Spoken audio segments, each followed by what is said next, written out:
Good morning and welcome to your 5 a.m. cash flow mastery. And the topic for today is garage to global. किस तरह से Piyush Bansal founder of Lenskart जिन्होंने car garage से अपना काम start किया था स्पेक्स का। ओके, उनका ना इंटरव्यू उनका इंटरव्यू हुआ है कल हमारे बीसीआई बिजनेस कोचिंग इंडिया के एलुमनाई सेशन के अंदर। और आज ना special acknowledgement to Rahul Jain business coaching India. मैं ना उसकी समराइज वर्जन फ्राइडे को ये इंटरव्यू हुआ है और सैटरडे मॉर्निंग आपके लिए ना बहुत इंपॉर्टेंट लर्निंग उसके अंदर थी। तो मैंने आपके लिए ना बहुत ही स्पेसिफिकली कैश फ्लो मास्टरी के पॉइंट को ध्यान में रखते हुए स्टेप बाय स्टेप लर्निंग्स है ना डॉक्यूमेंट कर ली हैं, जो कि बहुत सिग्निफिकेंट, मुझे पूरा यकीन है, विश्वास है आपकी लाइफ में इम्पैक्ट करने वाली हैं। किस तरह से ये बिजनेस आगे बढ़ा है। चलो, I am not going to take much time between you and the learning for today. Garage to a global company Lenskart नाम तो सुना ही होगा आपने। आजकल ना ऑलमोस्ट हर कॉर्नर में आपको जो स्पेक्स की ये दुकान है ये मिल जाती है आपको लेंसकार्ट के नाम से। ऑनलाइन वर्ल्ड से स्टार्ट किया था इन्होंने। 1000 से ज्यादा स्टोर्स ओपन हो चुके हैं ऑल ओवर ग्लोब के अंदर। तो एक बार थोड़ा सा डिटेल में समझते हैं। आप बिजनेस ओनर हो एज ए बिजनेस ओनर, जरा इस जर्नी को समझो। इस जर्नी को समझो, कैश फ्लो मास्टरी के पॉइंट ऑफ व्यू से जरा देखो किस तरह से हम बात करने वाले हैं आज इस पर्टिकुलर टॉपिक के ऊपर।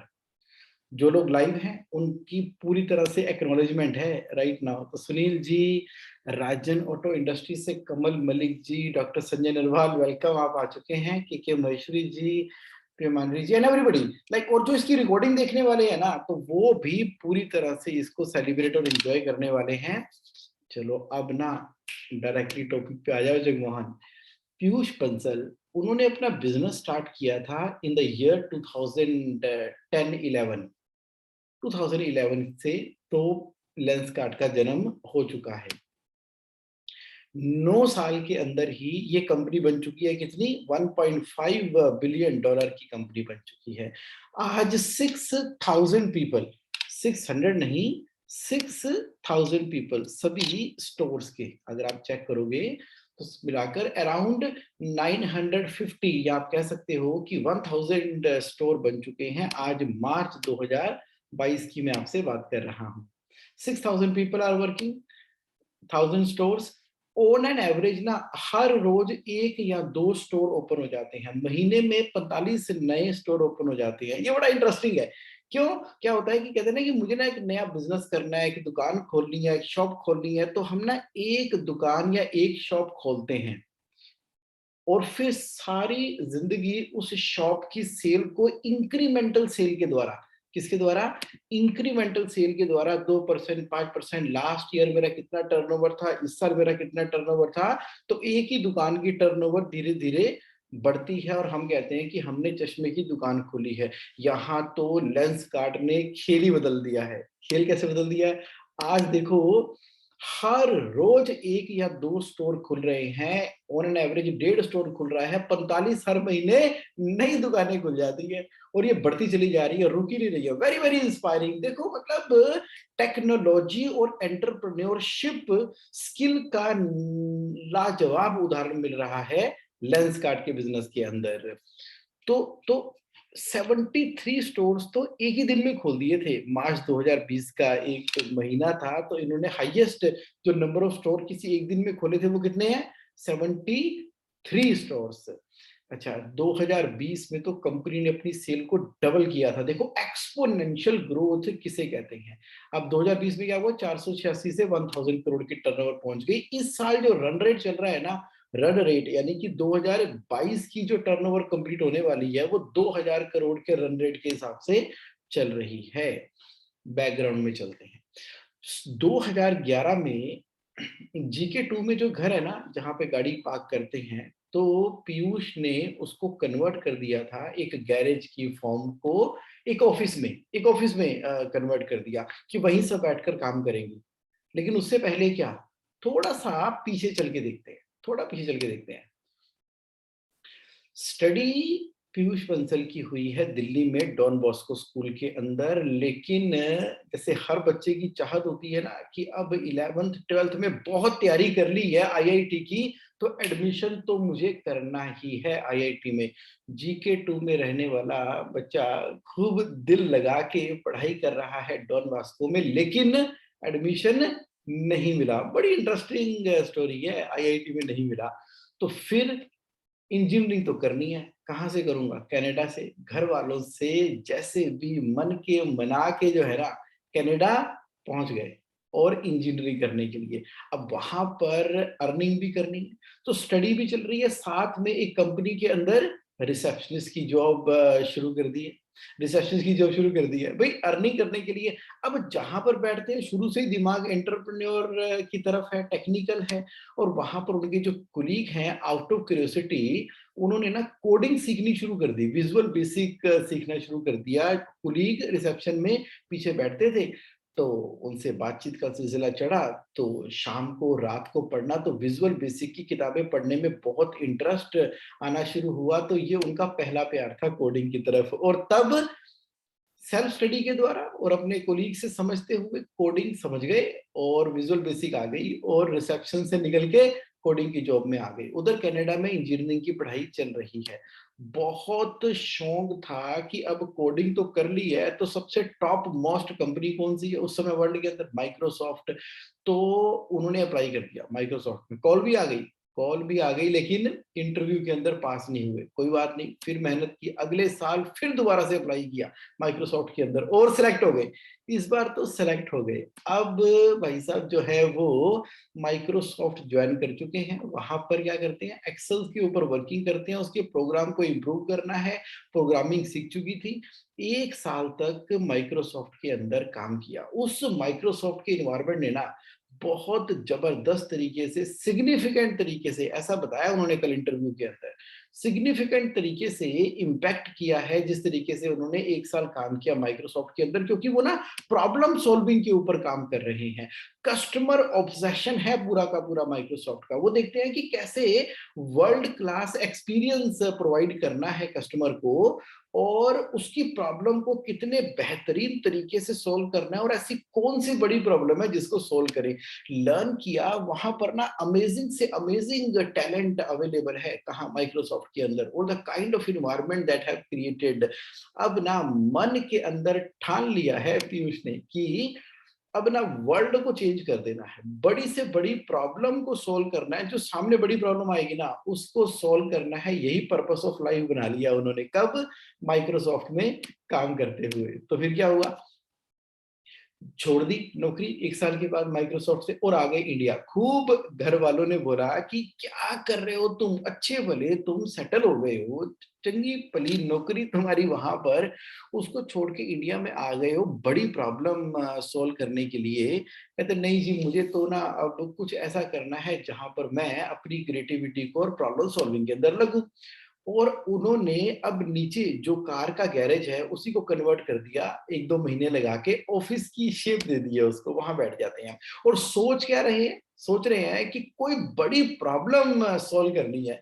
अब उस समय ना उनका एक दोस्त अमित चौधरी, जो आज की डेट में को फाउंडर है लेंसकार्ट के, तो वो रहते कलकत्ता में, अब दिल्ली आए हुए थे, उन्होंने भी साथ ही रहना शुरू कर दिया पीयूष के साथ में। अब समस्या उनको क्या नजर आनी शुरू हो गई, उनको समस्या ये नजर आनी शुरू हो गई कि भाई दिल्ली में बहुत से लोग दिल्ली यूनिवर्सिटी में पढ़ने के लिए आते हैं, लेकिन उनकी ना एक हाउसिंग की प्रॉब्लम एक बड़ी समस्या है। हजारों की गिनती के अंदर न्यू दिल्ली के अंदर कॉलेजेस के अंदर बच्चे पढ़ रहे हैं। तो उन्होंने इस प्रॉब्लम को अंडरस्टैंड करना शुरू किया। उन्होंने कहा कि चलो इसी प्रॉब्लम को ना जड़ से सॉल्व करते हैं। तो 1 college, 2 college, 3 college, number of colleges के अंदर विजिट किया, स्टूडेंट के साथ में मिले, उनकी प्रॉब्लम को समझा, उनको देखा कहाँ-कहाँ पे घर अवेलेबल हो सकते हैं, कहाँ पर पीजी सिस्टम अवेलेबल है, कहाँ पर रेंटिंग अवेलेबल है। ये करते तो समय पता ही नहीं कब बीतना शुरू हो गया और इस प्रॉब्लम को सॉल्व करते भी 1 साल 2 साल निकल चुके हैं। किसकी? कॉलेज के स्टूडेंट की, कि रहे कहाँ पर। उस प्रॉब्लम को सॉल्व करने से एस्पेक्ट स्टार्ट हुआ था। तब बीच में जन्म हुआ ये स्पेक्स का। उन्होंने कहा कि यार इससे भी बहुत बड़ी समस्या तो चश्मों की प्रॉब्लम है, स्पेक्स की प्रॉब्लम है।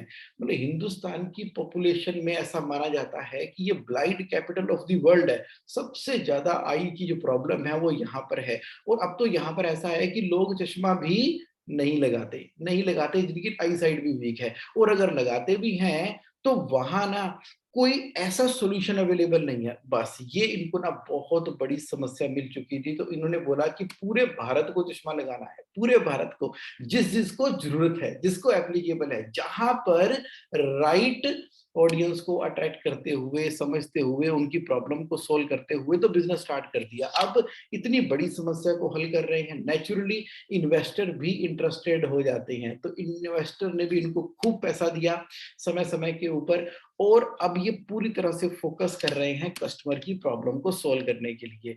तो इनका स्टाइल ऑफ वर्किंग क्या है कि बड़ी प्रॉब्लम को सॉल्व करना है। ये है स्टाइल ऑफ वर्किंग कि भारत को चश्मा लगाया है और आज की डेट में पूरे वर्ल्ड को चश्मा लगाना है। ये एक ऐसी समस्या इन्होंने आइडेंटिफाई की। बस कस्टमर ऑब्सेशन के साथ में बढ़ते चले जा रहे हैं। लर्निंग्स क्या मिली स्पेसिफिकली ना, अब जहां पर मैं आपको लेके आना चाहता हूं, बैकग्राउंड आपको क्लियर हो गया कि कहां से ये स्टार्ट हुआ है। अब ना लर्निंग देखते हैं। Number 1, focus on problem. अब क्या बता रहे हैं पीयूष? पीयूष कह रहे हैं कि देखो मैं ना देखता हूं, जब से माइक्रोसॉफ्ट में काम करके वापस आया हूं, तो जो प्रॉब्लम सॉल्व करनी है तो क्या वो जेन्युइनली बड़ी प्रॉब्लम है? जेन्युइनली बड़ी प्रॉब्लम है, बहुत बड़ी प्रॉब्लम है। और उसका जो सॉल्यूशन है ना, वो सॉल्यूशन भी क्या ऐसा है कि उसको बिग वे के अंदर सॉल्व कर सकता है। ये है माइंडसेट। बात होती है ना हमारी कई बार कैश फ्लो मास्टरी के अंदर, कई बार बात हुई है मेरी आपके साथ में। क्या बात हुई है? बिजनेस मॉडल को लेकर बात हुई है। बिजनेस क्या है? अल्टीमेटली बिजनेस तो एक व्हीकल है और आप एक प्रॉब्लम को सॉल्व कर रहे हो। प्रॉब्लम का सॉल्यूशन ही तो आपका बिजनेस है। और in this journey of solving the problem revenue generate होता है, कॉस्ट होती है। Revenue minus cost is equal to profit. किसके अराउंड? प्रॉब्लम के अराउंड। आपका बिजनेस कौन सी बड़ी प्रॉब्लम को सोल्व कर रहा है in a big big big big way? Customer obsession. Piyush ने कहा कि भाई हम ना फीडबैक लेते हैं अपने कस्टमर से, स्केल 1 से लेके 10 तक। क्या क्वेश्चन पूछते हैं? How likely you recommend our product to others. ये पूछते हैं हम अपने कस्टमर से, हर एक कस्टमर से, मतलब कि जो भी वॉक इन करेगा, जो भी हमारा चश्मा लेगा, उससे हम पूछते हैं कि भाई कैसे रिकमेंड करोगे, क्योंकि यही तो डिसाइड करेगा।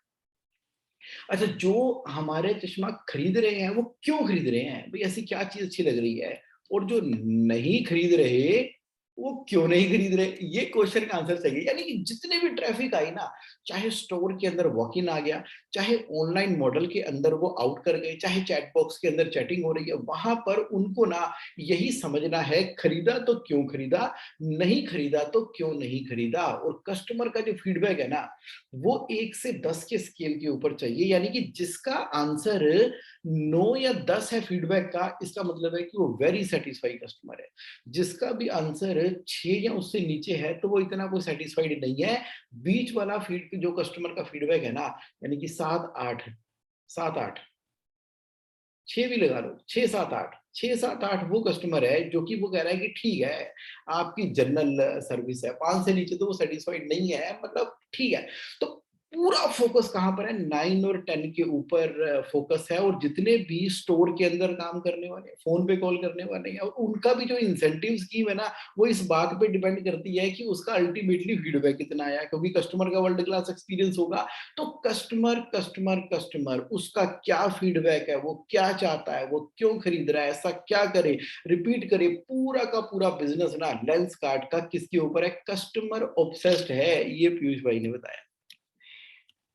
कल्चर, कल्चर के ऊपर ना क्या इतनी गहराई से काम हो रहा है लेंसकार्ट के अंदर।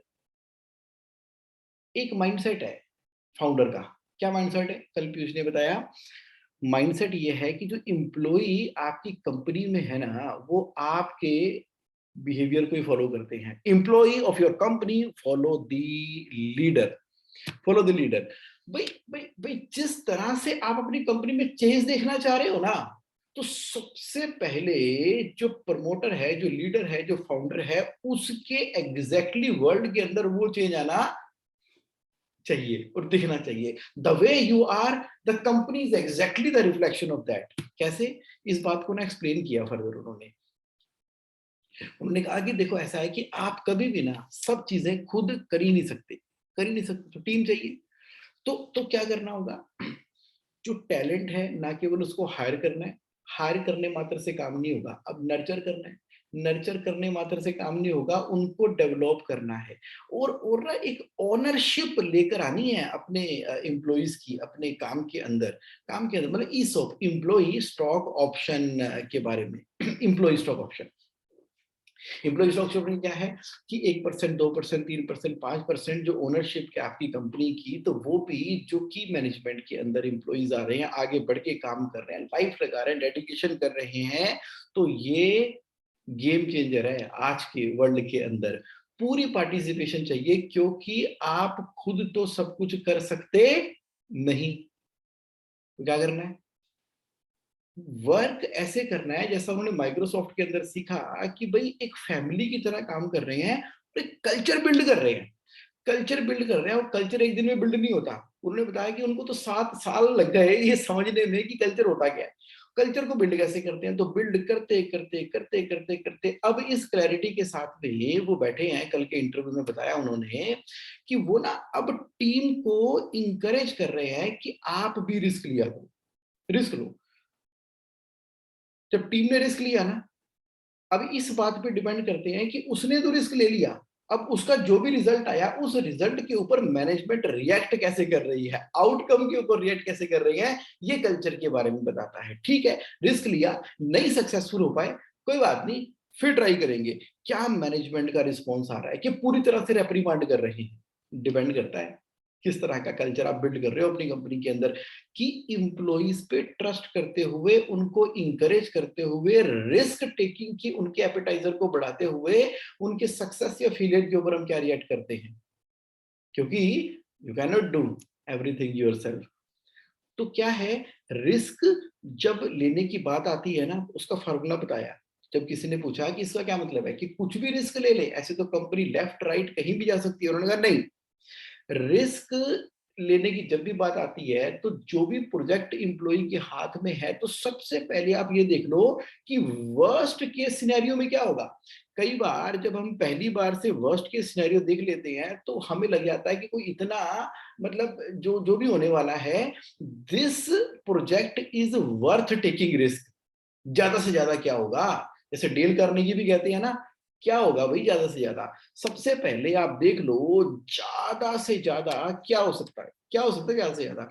उसको आपने देख लिया, उसको कैलकुलेट कर लिया, उसके बाद प्रोजेक्ट को स्टार्ट कर दिया, उसके बाद तो जो होगा ना वो होगा, देखी जाएगी, आगे बढ़ेंगे। वर्स्ट केस सिनेरियो पहले कैलकुलेट कर लिया, इसको बोलते हैं कैलकुलेटेड रिस्क। अब उसके बाद आउटकम जो आया, आपने जिस तरह से उसके ऊपर रेट किया, देखो तभी तो कल्चर बिल्ड होगा। क्या कह रहा हूं, you can not do everything your self. बात कहां पर हो रही है, ये टर्नओवर ना 500 करोड़ से 1000 करोड़, अब 1000 करोड़ से 2000 करोड़, नंबर ऑफ स्टोर 1 से 10 से 100 से 800 से 1000 number of store, India, Singapore, पूरे वर्ल्ड के अंदर क्या हो रहा है, ये 10x ग्रोथ हो रही है, ये 10x ग्रोथ हो रही है। वो कैसे पॉसिबल है, वो पॉसिबल ही हायर, नर्चर और डेवलप करके टैलेंट को ईसॉप्स देके, ओनरशिप लाके और फैमिली की तरह का कल्चर बना, फैमिली की तरह ट्रीट करके कल्चर को बिल्ड करते हुए रिस्क टेकिंग एबिलिटी की पॉसिबिलिटी को डेवलप करते हुए ही पॉसिबल है। देखो कितनी बड़ी बड़ी लर्निंग जो है, ऐसे ही हंसते खेलते नॉर्मल सी डिस्कशन के अंदर जो आगे बढ़ाकर चले गए, ये पूरे ट्रांसफॉर्मेशनल चीजें करके दिखाया है, करके दिखाया है। पीयूष भाई कह रहे हैं कि ना वैल्यूएशन ना इन्वेस्टर का काम होता है। इन्वेस्टर देखता है कि आपके धंधे की वैल्यूएशन क्या है, इसलिए वैल्यूएशन की ज्यादा टेंशन लेनी नहीं चाहिए। बिजनेस ओनर को तो पूरी तरह से फोकस करना है। कहां पर फोकस करना है? Building of business. Business owner का काम ही बिल्ड करना है बिजनेस को, और एंटरप्रेन्योर के स्किल्स और टैलेंट मैटर करता है। जहां पर दिन दुगनी रात चौगुनी तरक्की होती जाती है, अपने आप ढूंढ लेंगे इन्वेस्टर आपको। इन्वेस्टर वैल्यूएशन आपकी निकाल लेंगे, परसीव्ड वैल्यू कैलकुलेट कर लेंगे, चिंता वाली बात ही नहीं है। आप ना पूरी तरह से क्या करो, पूरी तरह से फोकस कर दो बिल्डिंग ऑन योर बिजनेस। देखो कैश फ्लो में हम यही बात करते हैं ना, यही बात करते हैं कैश फ्लो के अंदर। ये बेसिकली जो बिजनेस का जो व्हीकल है ना, इसमें जो ट्रांजैक्शंस आ रही है और जिस टर्म्स के ऊपर ट्रांजैक्शन आ रही है और जिस तरीके से अपना बिल्ड कर रहे हो और जो कैश रिजर्व क्रिएट कर रहे हो बिजनेस के अंदर, वो डिसाइड कर रहा है आपके बिजनेस के नेक्स्ट लेवल को। तो इंक्रीमेंटल ग्रोथ जो होती है ना, वो हेल्प नहीं करेगी। जैसे एक स्टोर खोल लिया, एक स्टोर की सेल मान लो 1 करोड़ रुपए की है, अब 1 करोड़ की सेल अगले साल 1 करोड़ 10 लाख हो गई, 1 करोड़ 20 लाख हो गई, करते करते जिंदगियां निकल जाएंगी, 10 साल 20 साल, एक दिवाली से दूसरी दिवाली। तो दिवाली पे सफाइयां ही करते रहेंगे हम सारे 20 25 30 साल, और जब रिटायरमेंट होगी तो एक स्टोर से क्या होने वाला है? कुछ भी नहीं होने वाला। यहाँ पर उन्होंने बोला कि इंक्रीमेंटल ग्रोथ होना आज की दुनिया में, अगर आप रियली में बिजनेस बिल्ड करना चाहते हो, ग्लोबल होना चाहते हो, बहुत बड़ी समस्या को बिग वे के अंदर सोल्व करना चाहते हो, तो इंक्रीमेंटल ग्रोथ काम नहीं करेगी। तो फिर क्या काम करेगी? Plan for 10x growth. जब भी प्लान कर रहे हो ना, बिग वे के अंदर बड़ी प्रॉब्लम को बड़े तरीके से कैसे सोल्व कर सकते हो, एंटरप्रेन्योरशिप स्किल के साथ में और टेक्नोलॉजी का साथ लेते हुए। आज आप जो प्लानिंग कर रहे हो ना, आज जो आप प्लानिंग कर रहे हो, वो आपको आज सेल नहीं देने वाली है। आज जो प्लानिंग कर रहे हो ना, वो आपको 1 या 2 साल के बाद सेल देने वाली है। बड़ी डीप बात है, समझ लो। हमने आज जो प्लानिंग कर ली, जैसा इंफ्रास्ट्रक्चर तैयार कर दिया, जिस तरह की स्ट्रेटेजी बना ली, जो कवरेज कर ली, जिस तरह से ज्वाइंट वेंचर कर लिए, जिस तरीके से अपनी पोजीशनिंग क्रिएट कर रहे हैं, ब्रांडिंग बिल्डअप कर रहे हैं, टीम हायर कर रहे हैं, कैपेसिटी को इंक्रीज कर रहे हैं, वो इमीडिएटली आज आपको सेल नहीं दे रहा, ये सेल देने वाला है आपको आने वाले समय के अंदर। तो अभी इस मंथ बाय मंथ जो सेल चल रही है, ये ना सेल्स की टीम बड़े आराम से बता सकती है, क्योंकि गिवन कैनवस के अंदर, गिवन इंफ्रास्ट्रक्चर के अंदर, जो विजनरी ने, लीडर ने, एंटरप्रेन्योर ने जिस तरीके से पूरा का पूरा सेटअप तैयार किया था, वहां से ना सेल पहले से प्रोडिक्ट हो जाती है।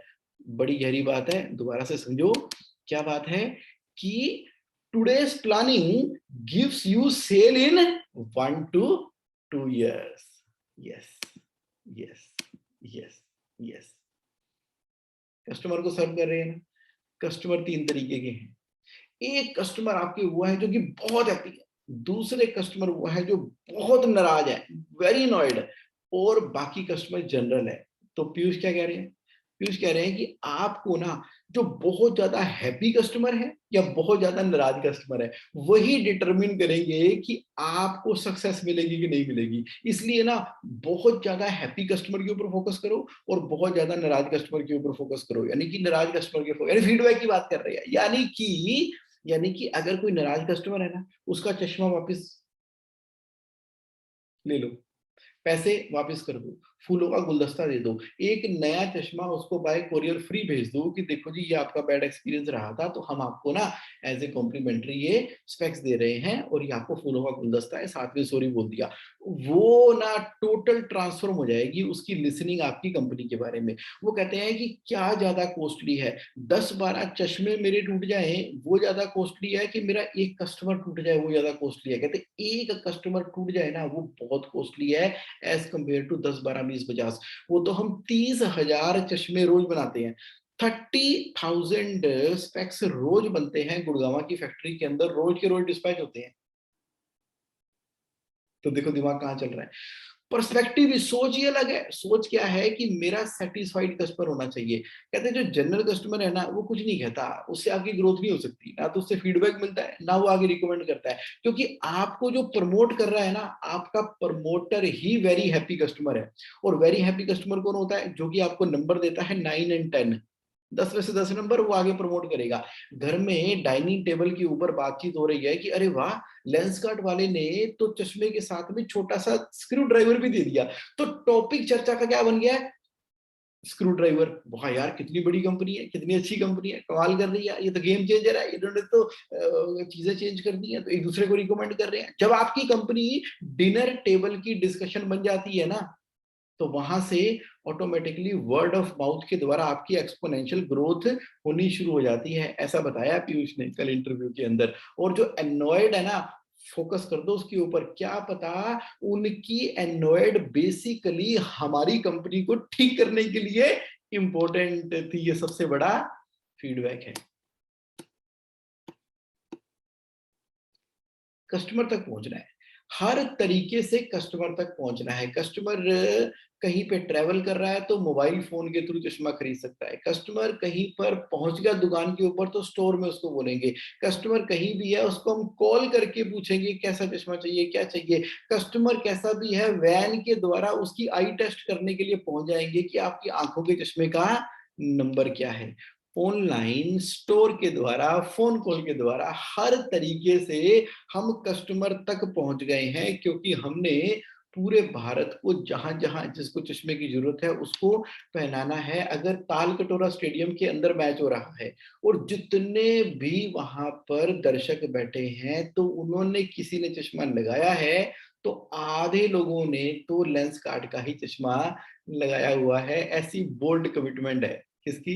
लेंस कार्ट की। रीच कर रहे हैं कस्टमर को हर तरीके से, फोन पे, ऑनलाइन पे, टेक्नोलॉजी से, हर तरीके से। Cash flow mastery. Now you are relating. Trust करना ना बहुत ज्यादा जरूरी है। किसके ऊपर? एम्प्लॉइज के ऊपर, नो मैटर व्हाट। देखो आप ट्रस्ट ही नहीं करोगे तो आपकी अंपायर बिल्ड हो सकती ही नहीं है। ठीक है, 2-4 लोगों ने अच्छा किया, बुरा किया, कैसा भी किया, हर किसी के साथ में एक्सपीरियंसेस आते थे, आते हैं, आते रहेंगे, no matter what. Trust your employee. और रोटेशन ऑफ जॉब करनी है, रोटेशन ऑफ जॉब करनी है, और उनको ना प्रोजेक्ट देने हैं अपने एम्प्लॉइज को, नया प्रोजेक्ट देना है फ्रेश पर्सपेक्टिव के साथ में। इवन सेल का जो मैनेजर है ना वो 2-3 साल, 5 साल, 10 साल सेल की पोस्ट के ऊपर काम कर रहा है, अब उसकी जॉब भी रोटेट कर दो। अगर वो एचआर को भी लीड करेगा ना सेल्स वाला, तो भी उसके अंदर एक नया पर्सपेक्टिव लेकर आएगा। इससे उसको बोरियत नहीं होगी, कंपनी को बोरियत नहीं होगी। और क्या होगा कि एक नया पर्सपेक्टिव मिलने वाला है बिजनेस का। तो जॉब रोटेशन एक बड़ा ही इंटरेस्टिंग फीडबैक दिया है पीयूष ने। पहला क्या दिया? ट्रस्ट कर लो पूरी तरह से। दूसरा, जॉब को रोटेट करना है। एक्सपोनेंशियल ग्रोथ की बात हो रही है यहाँ पे इंक्रीमेंटल ग्रोथ की तो बात हो रही नहीं है। ट्रांसपेरेंसी, पूरी तरह से ट्रांसपेरेंसी। किस चीज की? प्रॉफिट की। हम डरते हैं ना, या प्रॉफिट डिस्कस करें कि नहीं करें, कितना प्रॉफिट कंपनी कमा रही है, छुपा के रखो, कच्चा पक्का नहीं बताना, पता लग जाएगा। सबको पता है, even even even everybody knows, हर कोई अंदाजा लगा देता है कि कंपनी क्या प्रॉफिट कमा रही है, क्या प्रॉफिट नहीं कमा रही है। पूरी ट्रांसपेरेंसी के साथ में टॉप मैनेजमेंट के अंदर, मिडिल मैनेजमेंट के अंदर, जहां जहां जिस जिस नंबर को दिखाने की जरूरत है एमआईएस के अंदर, MIS में ट्रांसपेरेंसी के साथ में नंबर दिखाओ, उसके हिसाब से ट्रांसपेरेंसी के साथ में ही इंसेंटिव स्कीम को बिल्डअप करना है जो कि परफॉर्मेंस को इंकरेज करती है। रिवार्ड एंड रिकॉग्निशन के अंदर भी पूरी की पूरी ट्रांसपेरेंसी है आपकी कंपनी के अंदर। फंडिंग, पीयूष ने क्या बोला?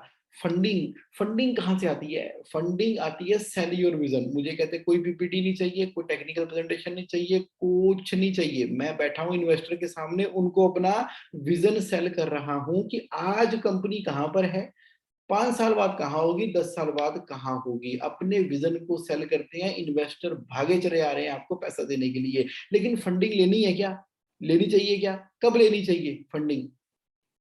अरे फंडिंग सिर्फ तभी लो जब आपने उस फंड को इन्वेस्ट करना है। देखो इन्वेस्टर को भी 15 से 20% की रिटर्न चाहिए, पीयूष बता रहे हैं 15 से 20 की रिटर्न चाहिए। अगर आपके पास ऑलरेडी सफिशिएंट पैसा है और फंडिंग लेके करोगे क्या? नहीं लेनी। फंडिंग तब लेनी है जब उसका यूटिलाइजेशन है और आपके विजन को हासिल करने के लिए, किसके? आपके विजन को हासिल करने के लिए आपको लगता है कि मुझे सफिशिएंट एप्रोप्रिएट मनी की रिक्वायरमेंट है, तो मैं उसको आगे अपने प्लांट में, मशीनरी में, फैक्ट्री में, मैन्युफैक्चरिंग में इन्वेस्ट करने वाला हूं। या वर्ल्ड क्लास टैलेंट को एक्विजिशन करने के लिए, उसको रिटेन करने के लिए मुझे पैसे चाहिए, तो मुझे फंडिंग की रिक्वायरमेंट है। रिस्क एपिटाइजर अपना बढ़ाने के लिए कि इक्विटी ले रहा हूं ना, कल को कुछ 19-21 हो गया पैसों के साथ में, डिसीजन अगर राइट डायरेक्शन में टर्न अप नहीं हुई, तो फंडिंग का जो पैसा है ना, वो आपके रिस्क एपेटाइजर को बढ़ा देता है। पीयूष ने बिल्कुल सिंपल स्ट्रेट वर्ड के अंदर बता दिया है, किसके बारे में? फंडिंग के बारे के अंदर। स्ट्रेटेजी मीटिंग के बारे में लास्ट पॉइंट है, सुन लो। स्ट्रेटेजी मीटिंग जो होती है ना, वो जरूर होनी चाहिए। और आपकी कंपनी की जो स्ट्रेटेजी मीटिंग है ना, 2 दिन की स्ट्रेटेजी मीटिंग कर लो, लेकिन वो आउटसाइड ऑफ द ऑफिस होनी चाहिए, जहां पर कोई डिस्ट्रैक्शन नहीं है, फोन्स नहीं आ रहे, टीम के साथ बैठे हो। पहले दिन तो एक दूसरे के साथ में इंटरेक्ट करने में, समझने में, प्रॉब्लम को सरफेस लेवल के ऊपर डिस्कस करने में आता है। When you sleep over the problems and the opportunity and the all brilliant ideas, next day जब फर्दर ब्रेनस्टॉर्मिंग होती है ना स्ट्रेटेजी मीटिंग के अंदर, वहां से विजन की क्लैरिटी निकल कर आती है कंपनी की, अपनी टीम के साथ में एकदम फ्रेश पर्सपेक्टिव मिल रहा है।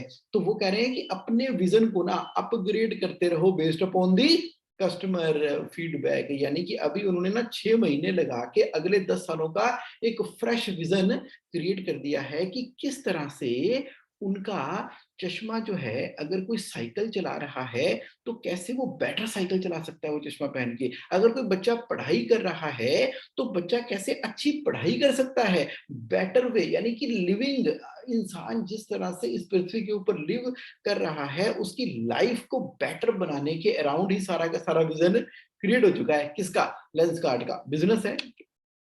Yes, yes my dear friend, yes. GSA online के अंदर ना, आपको मालूम ही है, जीएसए ऑनलाइन के अंदर मैं एवरी सैटरडे जब ये टॉपिक कवर करता हूँ, एक नया फ्रेश पर्सपेक्टिव देता हूँ कैश फ्लो मास्टरी करने के लिए। GSConline.in में जब आप जाते हो तो आप ना टाइम टू टाइम इन वीडियोस को यूट्यूब पे और कुछ स्पेसिफिक वीडियोस को इस साइट के ऊपर देख सकते हो, अपने क्वेश्चन पूछ सकते हो, ask your question and all that related thing. Question पूछ सकते हो ना आप। अभी राइट नाउ जो लोग मेरे साथ लाइव हैं, अभी लर्निंग देखिए आपने, समझिए आपने, सुनिए आपने। What are you present to? What are you present to? कैसा कैसा लगा अभी तक का सेशन? क्या समझ में आ रहा है? क्या नया मिला? क्या आपके लिए इंफॉर्मेटिव था? क्या आपके लिए वैल्यूएबल है?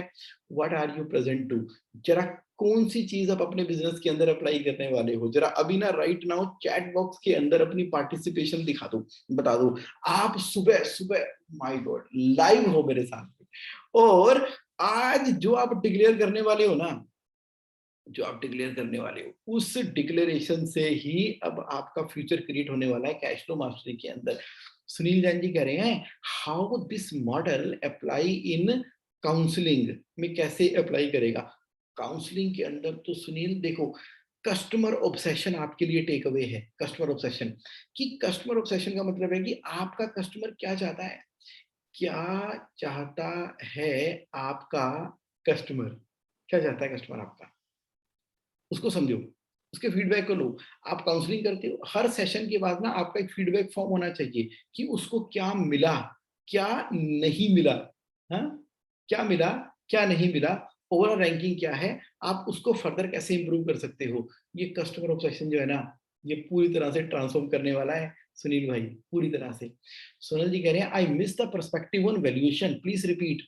वैल्यूएशन पे पीयूष ने कहा, लेंसकार्ट वाले पीयूष ने कहा कि ना वैल्यूएशन करना इन्वेस्टर का काम है, बिजनेस ओनर का काम है पूरी तरह से बिजनेस को बिल्टअप करना, स्केलेबल करना, स्केलेबल मॉडल बनाना है, इंक्रीमेंटल ग्रोथ नहीं 10x ग्रोथ करना है। तो वैल्यूएशन के पॉइंट ऑफ व्यू से ऑटोमेटिकली इन्वेस्टर आपकी कंपनी की वैल्यूएशन को लगा लेगा। वो कहते हैं कि वैल्यूएशन लगा ली आपने और उसके बाद पैसे लेने हैं कि नहीं लेने, सिर्फ 3 बातों पे डिपेंड करता है। पहली बात कि क्या आप उस पैसे को मैन्युफैक्चरिंग फैसिलिटी में इस्तेमाल करोगे, दूसरा वो पैसा लेके क्या आपने टैलेंट एक्वायर करना है, एम्प्लॉइज हायर करने हैं उनकी सैलरी के लिए, उनको रिटेन करने के लिए, उनको डेवलप करने के लिए, क्योंकि जितना बढ़िया स्किल आपकी कंपनी के अंदर होगा उतना अच्छा आपकी कंपनी ग्रो करने वाली है। तीसरा, आप रिस्क लेना चाहते हो ना, तो आपको रिस्क के एपिटाइजर को बढ़ाने के लिए फंडिंग काम आती है, जो कि वैल्यूएशन के ऊपर डिसाइड होती है। सोनल जी, यस।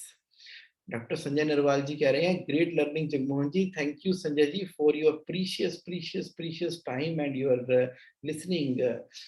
मनियारी जी कह रहे हैं great inspiring new thinking of ideas for 2 years। Oh yes definitely Sunil ji, thanks for joining and thanks for patience also. Tuesday morning 8 AM, okay.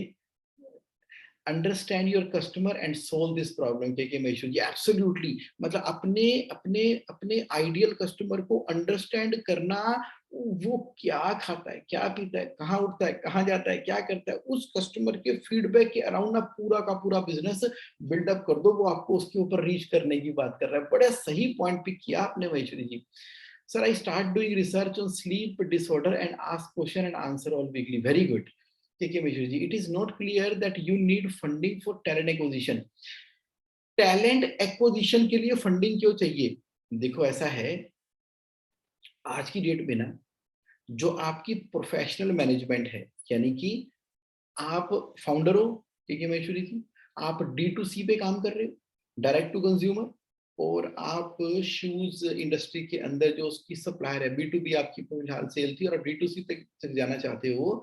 अब यहाँ पर ना आपको क्या करना है, मैनेजमेंट के अंदर जो आपको CEO हायर करने हैं, CFO हायर करना है, जो आपको COO चाहिए, COO चाहिए आपको कंपनी के लिए। अब उनके ना पैकेजेस होते हैं, वो किसी का पैकेज 1 करोड़ का है, किसी का 2 करोड़ का पैकेज है, किसी का 70 लाख का पैकेज है, और आप कम से कम उनको 1 से 3 साल की कमिटमेंट देते हो। अब आप कमिट कर रहे हो ना, आप टॉप मैनेजमेंट को लाने के लिए, प्रोफेशनल मैनेजमेंट को लाने के लिए कमिट कर रहे हो, तो आप कह रहे हो कि भाई 1 करोड़ रुपए की सैलरी उसकी जानी है, तो पैसा कहाँ से आएगा? वो हायर करने के लिए आपने क्या किया है, फंडिंग उठाई है। 10, 20, 30 करोड़ रुपए आपको फंडिंग मिल चुकी है। तो आपका क्वेश्चन क्या है, it is not clear that you need funding for talent acquisition. ये टैलेंट जो है ना, इसको एक्वायर करने के लिए जो आपकी कंपनी में काम करेंगे, क्योंकि जरूरी नहीं है कि जब प्रोफेशनल मैनेजमेंट अब आपकी कंपनी के अंदर आ गई है तो वो प्रोफेशनल मैनेजमेंट पहले दिन से रिजल्ट दे रही है और कैश फ्लो दे रही है। इन्वेस्ट करना पड़ेगा ना टैलेंट के ऊपर। दैट इज व्हाट के महेश्वरी जी इस चीज का मतलब है। सोनल जी कह रहे हैं thank you, welcome. Kamal Malik ji, how do we decide that to which all employee we offer ESOP? ESOP ना 2 टाइम के ऊपर इशू किए जाते हैं। पहला, जब आप टैलेंट एक्वायर कर रहे हो, एक टैलेंट है जो ऑलरेडी किसी कॉर्पोरेट के अंदर किसी अच्छे लेवल के ऊपर है, कोई एम्प्लॉई है जो माइक्रोसॉफ्ट सॉरी एक एम्प्लॉई है जो ऑलरेडी कहीं पर काम कर रहा है, अब आप उसको ऑफर देते हो कि आप मेरी कंपनी के अंदर आ जाओ, तो वो कहते हैं सैलरी का पैकेज क्या रहेगा, उसकी ऑलरेडी सैलरी मान लो 2 लाख रुपए महीना है, आप उसको बोलते हो मेरे पास 1 लाख महीने के ऊपर आ जाओ। वो कहते हैं क्यों भाई, अच्छी भली 2 मिल रही है गुड़गांव में, आपके पास में 1 लाख पर मंथ में क्यों आ जाओ? आप बोलते हो कि 1 लाख पर मंथ पे आ जाओ, प्लस मैं आपको कंपनी के ESOPs दे रहा हूँ, एम्प्लॉय स्टॉक ऑप्शन, आप ओनरशिप का राइट रहेगा, इसके अंदर 3 साल का पीरियड रहेगा। 3 सालों के अंदर अंदर जो वेस्टिंग पीरियड है, तो आप जितना लंबा टेन्योर हमें सर्व करेंगे, तो ना केवल मैं आपको सैलरी दे रहा हूं 2 लाख की जगह 1 लाख कम करके, लेकिन कंपनी का ओनरशिप भी दे रहा हूं, और उसको आपने अपना विजन सेल किया, उसको आपने विजन सेल किया कि आज कंपनी एक स्टोर के साथ में है, ये मेरी प्लानिंग है, ये मेरा विजन है। अब देखना 10 स्टोर, 100 स्टोर और इसके अकॉर्डिंगली ग्रो करती चली जा रही है। और वो क्यों आना चाहेगा? खाली सैलरी के लिए नहीं, वो at the time of entry ESOP लेना चाहेगा। दूसरा, जो आपके एग्जिस्टिंग टीम मेंबर हैं, आपके एग्जिस्टिंग एम्प्लॉई हैं, आप चाहते हो कि मेरा एग्जिस्टिंग टीम मेंबर इतना टैलेंटेड है, वो मेरे साथ रिटेन करे और लॉन्ग टर्म तक मेरे साथ रहे और मैं कंपनी को लिस्टेड लेके जाने वाला हूं। मेरी आज कंपनी प्रोप्राइटरशिप है, इसको मैं एलएलपी में कन्वर्ट करूंगा, फिर मैं कन्वर्ट करूंगा प्राइवेट लिमिटेड कंपनी के अंदर। जैसे ही प्राइवेट लिमिटेड कंपनी के अंदर आ गए, आप ईसॉप इशू कर रहे हो, फिर आप कह रहे हो मेरा पहला एचएनआई का राउंड होगा, दूसरा जो है मैं एंजल इन्वेस्टमेंट में जाऊंगा, तीसरा प्राइवेट इक्विटी का भी राउंड ले लूंगा, फिर मैं अल्टीमेटली लिस्टिंग के अंदर जाने वाला हूं, अपने आईपीओ लेके आने वाला हूं। तो इस प्रोसेस के दौरान आपने विजन सेल किया अपने एम्प्लॉय को और अपनी कंपनी के अंदर उसको ईसॉप दिए ताकि वो लॉन्ग टर्म तक रिटेन करें। तो ये है आपके क्वेश्चन का answer Kamal Malik ji. How do we decide that to which all employee we offer, नए को और एग्जिस्टिंग टैलेंट को। राधा भट्ट जी कह रहे हैं good morning sir, great session and priceless sharing by Piyush ji. Oh yes, and you replicated the same. Yes, I'm truly thankful to BCI alumni, जहां पर हमने इतना इतना अमेजिंग टाइम स्पेंड किया कल yesterday, और सुबह सुबह रिफ्रेश हो गया दिमाग। Thank you, welcome Radha ji. Selling vision to investor, that is storytelling should be perfect. Okay, story telling of your vision कि आज आपकी कंपनी कहाँ स्टैंड कर रही है और कहाँ जाने वाली है, बिल्कुल परफेक्ट है सोनल जी। कमल जी कह रहे हैं how do we get employees to get committed in a proprietorship. Proprietorship में एक मात्र तरीका है जिसके अंदर राजन जी, आप कमल मलिक जी क्या करेंगे, आप एक MOU साइन करेंगे, मेमोरेंडम ऑफ अंडरस्टैंडिंग, जहां पर आप उससे प्रॉफिट शेयरिंग करते हो। देखो, प्रोप्राइटरशिप के अंदर आप शेयर तो दे नहीं सकते, ईसॉप तो दे नहीं सकते, तो क्या कर सकते हो, प्रॉफिट शेयरिंग। प्रॉफिट शेयरिंग यानी ये प्रॉफिट की शेयरिंग के अंदर उनको हकदार बना दीजिए आप। तो इस तरह से आप लॉन्ग टर्म कमिटमेंट के साथ में चल सकते हैं। वाओ, अमेजिंग, क्या बात है। Thank you your for participation early in the morning. और आज ना सैटरडे मॉर्निंग है और आप एकदम रिफ्रेश हो गए हो, पूरे फोकस के साथ में, इस लर्निंग के साथ में, कैश फ्लो मास्टरी के ना एक एक प्रिंसिपल को अपनी बिजनेस में, लाइफ में इंप्लीमेंट करते चले जाओ और नेक्स्ट एक्सपोनेंशियल फॉर्च्यून 500 बिजनेस जो क्रिएट कर रहे हो वो आप ही क्रिएट कर रहे हो। Thank you very much everybody for participating. Have a great week ahead. फिर मिलते हैं नेक्स्ट सैटरडे को। और कोई क्वेश्चन है तो पूछ लो। आ गया क्वेश्चन, आ गया, will profit sharing continue even after they leave. No no no no no, नहीं, वो तो एग्रीमेंट होता है ना, MOU के अंदर बड़ा क्लियर लिखा जाएगा। उसमें आप ये भी लिख सकते हो कि प्रॉफिट शेयरिंग स्टार्ट कब से होगी, स्टार्ट कब से होगी। तो आपने ये बता दिया, और नेचुरली तब तक ही चलेगी जब तक कि वो आपकी कंपनी के अंदर हैं। हाँ, जब आप उनको ईसॉप देते हो, एम्प्लॉय स्टॉक ऑप्शन देते हो और वो कंपनी छोड़ के चले जाते हैं, अगर 3 साल से पहले चले जाते हैं तो कोई दिक्कत नहीं है, तो शेयर आपके पास ही रहेंगे। लेकिन अगर 3 साल के बाद वो शेयर उनको ऑलरेडी वेस्ट हो चुके होते हैं, तो वो उनकी मर्जी है, वो स्टॉक मार्केट में शेयर करें, एग्जिट में शेयर करें। अगर आपकी प्राइवेट लिमिटेड कंपनी है और अभी तक आपने उसको लिस्टिंग नहीं करवाई हुई है, ऐसा नहीं राउंड में नहीं है, तो नेचुरली उनको वो शेयर आप ही को ही सेल बैक करने पड़ेंगे अगर वो करना चाहेंगे। डिपेंड करता है कि आपका विजन आपने क्या क्रिएट किया हुआ है। बाकी प्रॉफिट शेयरिंग तो अभी रहेगी। Okay, many thanks sir, I have lots of ideas to improvise my counselling. Okay, all the best, great. चलो जी, बाय बाय एवरीवन, मिलते हैं जल्दी नेक्स्ट सैटरडे एक नए टॉपिक के साथ में, और your cash flow mastery in the business and life. Thank you, bye.